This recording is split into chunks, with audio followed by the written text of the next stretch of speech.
வணக்கம். இன்னைக்கு நம்ம பார்க்க போகிற டாபிக் பார்த்தீங்கன்னா MA25C07 பேப்பரில் யூனிட் 4 ரிலவெண்ட்டாக டாபிக்ஸ் பார்த்துட்டு இருக்கோம். Find the remainder when 3/181 is divided by 17. இந்த மாதிரி கொஷின்ஸ் கொடுத்தா எப்படி ஒர்க் அவுட் பண்ணுறதுன்னு பார்க்கலாம். இது பார்ட் சி கொஷினில் உங்களுக்கு சப்டிவிஷனாக இந்த பேட்டர்னில் ஒரு கொஷின் வரும். இந்த மாதிரி கொஷின் கேட்டால் ஆல்ரெடி நம்ம ஒரு மாடல் பார்த்துருந்தோம், அந்த தியரம் பேஸ்டான ப்ராப்ளத்தையும் ஒர்க் அவுட் பண்ணலாம். இல்லைனா மாடுலர் எக்ஸ்பொனென்ஷியலில் எப்படி மாற்றுறது அப்படின்னு பார்க்கலாம். இப்போ நம்ம பார்க்க போகிறது செகண்ட் டைப் தான், மாடுலர் எக்ஸ்பொனென்ஷியலில் மாற்றுறது தான். ஸோ இப்போ 3/181 அப்படி கொடுக்குறாங்க அப்படின்னா பேஸ் 3 n வேல்யூ 181 அதை ஹைலைட் பண்ணிக்கோங்க. இதை நம்ம பைனரி ஆப்ரேஷனாக தான் மாற்ற போகிறோம். ஸோ பைனரி லெவலில் மாற்றணும்னா பேஸ் 2 எடுத்துக்கலாம். 180னா 90 2 சார் 180 ரிமைண்டர் 1, 2 45 0, 22 44 ரிமைண்டர் 1, 11 0, 5 2 சார் 10 ரிமைண்டர் 1, இங்கே 2 2 சார் 4 1, 1 2 சார் 2, எனக்குள்ள நமக்கு ஆன்சர் வந்து இங்கே தான் 1, இது 0 எடுத்து எழுதிக்கலாம். ஸோ கரெக்டாக அதுக்கு ஏற்றபடி எழுதிக்கலாம். எழுதியாச்சு. இப்போ நம்மளுடைய டேட்டாவை இந்த ஆர்டரில் எடுத்து எழுதுங்க. 1 0 1 1 0 1 0 1 எழுதிக்கலாமா? That is 181 equivalent to 1 0 1 1 0 1 0 1. Okay, எழுதியாச்சு. இப்போ இது பைனரி ஆப்ரேஷனுங்கிறதுனால 2 பவர் எழுதிக்கலாம். ஃபஸ்ட்டு வேல்யூ 1, அப்போ 1 இன்ட்டு 2 4 6 7 வேல்யூ இருக்குது. அடுத்து 2 power 7 plus 0 into 2 power 6, 1 into 2 power 5 plus 1 into 2 power 4 plus 0 into 2 power 3, 1 into 2 power 2, 0 into 2 power 1, 1 into 2 power 0 எழுதியாச்சு. எக்ஸ்பேண்ட் பண்ணியாச்சு. இப்போ இதுக்கான ஒரிஜினல் வேல்யூலாம் என்ன பண்ணிக்கலாம்? 0 இருக்கிறதெல்லாம் கட் பண்ணிடுங்க. ஸோ 0 into சம்திங் 0ங்கிறப்ப நம்ம அதை ஸ்கிப் பண்ணிடலாம். ரிமைனிங் இருக்கிற வேல்யூ கொஞ்சம் கேர்ஃபுல்லாக எடுத்து எழுதலாம்.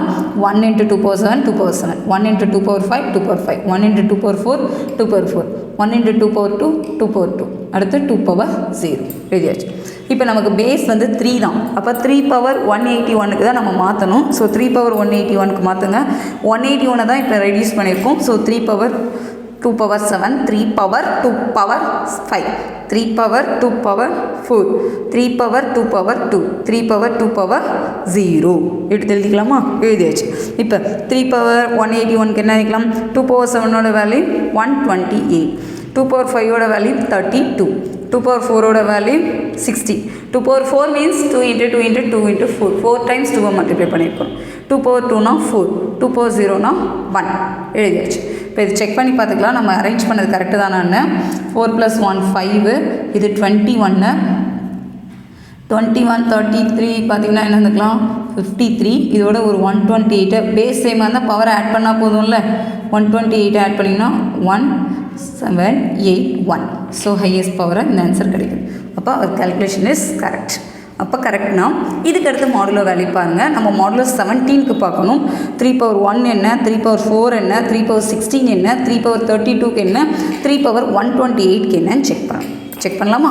டு ஃபைண்ட் இந்த வேல்யூக்கெலாம் மாடுலர் வேல்யூஸ் பார்க்கலாம். ஃபர்ஸ்ட் ஒன் 3/1, 3/1னா 3 தான் மாடுலர் 17. டேரெக்டாக சிம்பிள் வேல்யூங்கிறதுனால எடுத்துக்கலாம்.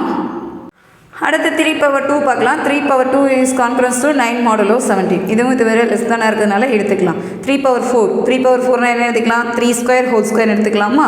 மாடுலோ 17. 3² தான் ஆல்ரெடி மாடுலோ வேல்யூ 9 நம்ம பார்த்துருக்குறோம். 9² மாடுலோ 17. அப்போ 81 மாடுலோ 17ங்கிறப்ப என்ன வந்திருக்கலாம்? 81 மாடுலோனா 5 7 are 85 தான் நியரஸ்ட் வேல்யூ. So -4 modulo 17. அடுத்து 3/8. 3/8 நம்ம என்ன எழுதிக்கலாம்? 3/4 ஹோல் ஸ்கொயர் எழுதிக்கலாமா? மாடுலோ 17. ஸோ -4க்கு எடுத்திங்கன்னா -4னா 16 வருது. 16க்கோட வேல்யூக்கு 17 பார்த்திங்கன்னா -1 மாடுலோ 17 எடுத்துக்கலாம். அடுத்து 3/8க்கு அடுத்து 3/16. 16க்கு வேல்யூ என்ன வரலாம்? 3/8 பவர் 2 எழுதிக்கலாமா? மாடுலோ 7. ஒரு செயின் ரூல் மாதிரி தான் வரும். ஸோ ஸ்கொயர்லேயே தான் நம்ம மூவ் பண்ணுற மாதிரி இருக்கும். ஸோ இதோட வேல்யூ -1 ஸ்கொயர் மாடுலோ 17னா 1 மாடுலோ 17. 3/32. 3/32னா 3/16/2 மாடுலோ 17. அப்போது 1 ஸ்கொயர் மாடுலோ 17, 1 மாடுலோ 17. ஓகேவா? 32 முடிஞ்சது. அப்புறம் 64னா 3/32 ஹோல் ஸ்கொயர் மாடுலோ 17. அப்போது 1 மாடுலோ 17. ஒரு தடவை 1 வந்துருச்சு ரிசல்ட்னா நமக்கு என்ன தான் போட்டாலும் அதே ஆன்சர் தான் வரும். ஸோ சில ப்ராப்ளம் நமக்கு ரொம்ப காம்ப்ளிகேட்டடாக இருக்கிற மாதிரி இருக்கும். பட் அதெல்லாம் ஈஸியான ரிசல்ட்டாக தான் கொடுக்குற மாதிரி இருக்கும். ஸோ 1 மாடுலோ 17, இங்கேயும் 1 modulo 17. Therefore 3 power 64 is concurrent to 1 modulo 17. 64 க்கு 1 தான் எக்ஸிஸ்ட் ஆகுது. 128 அதுக்கு ஸ்கொயர் போகிறீங்க, 64 க்கு ஸ்கொயர் போகிறீங்கனாலும் மாடுலோ வேல்யூ 1 தான் எக்ஸிஸ்ட் ஆக போகுது. Therefore 3 power 181 இந்த லிஸ்ட்டை நம்ம எப்படி ஸ்ப்ளிட் அவுட் பண்ணியிருக்கோம். 3 power 2 128, 3 power 32, 3 power 16, 3 power 4, 3 power 1 modulo 17. So இந்த ஆர்டர்லாம் நம்ம என்னென்ன ஃபாலோ பண்ணுமோ அதெல்லாம் எழுதிக்கலாம். ஸோ இப்போ இதை ஒர்க் அவுட் பண்ணிங்கன்னா -12 வருது. -12க்கு மாடுலோ வேல்யூ பார்த்தீங்கன்னா 5. This is our final answer. The required remainder value is 5. எவ்வளோ சிம்பிளான ப்ராப்ளமாக இருக்குது பாருங்கள். ரொம்ப காம்ப்ளிகேட்டடான ப்ராப்ளம்லாம் கிடையாது.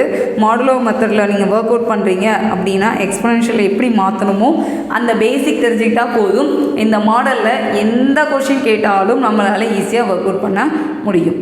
கண்டிப்பாக இந்த மாடல்லாம் ட்ரை பண்ணுங்கள். இதில் ஒரு கொஷின் நமக்கு யூனிவர்சிட்டி எக்ஸாமில் எதிர்பார்க்கலாம். அது நீங்கள் எந்த மாடல்னாலும் சூஸ் பண்ணிக்கலாம். மாடல் 1 ஆகட்டும், மாடல் 2 ஆகட்டும், எதுலனாலும் ஒர்க் அவுட் பண்ணிக்கலாம். பட் ஒரே ஒரு தடவை வீடியோ ஃபுல்லாக பார்த்துட்டு கொஷின் எழுதிட்டு நீங்களாக ட்ரை பண்ணுங்கள். உங்களுக்கு எந்த ஸ்டெப் வர ஃபாலோ பண்ண முடியுது, எந்த ஸ்டெப்பில் ஸ்டக் ஆகுது இல்லை யோசிக்க வைக்குதுன்னு ட்ரை பண்ணிவிட்டு திருப்பி ஒரு தடவை சால்வ் பண்ணி பாருங்கள். இன்னும் நமக்கு எக்ஸாமுக்கு டைம் இருக்குது. ஸோ இப்போ ப்ரிப்பேர் பண்ண ஆரம்பித்தா கூட கண்டிப்பாக எக்ஸாமை ஈஸியாக ஃபேஸ் பண்ணலாம். ட்ரை பண்ணுங்கள். உங்களுக்கு ஏதாவது டவுட் இருந்ததுன்னா கமெண்ட் பண்ணுங்கள். நம்ம சேனலை சப்ஸ்கிரைப் பண்ணிக்கோங்க. உங்கள் ஃப்ரெண்ட்ஸ் எல்லாருக்கும் ஷேர் பண்ணுங்கள். நெக்ஸ்ட் ப்ராப்ளம் நெக்ஸ்ட் வீடியோவில் பார்க்கலாம். தேங்க்யூ.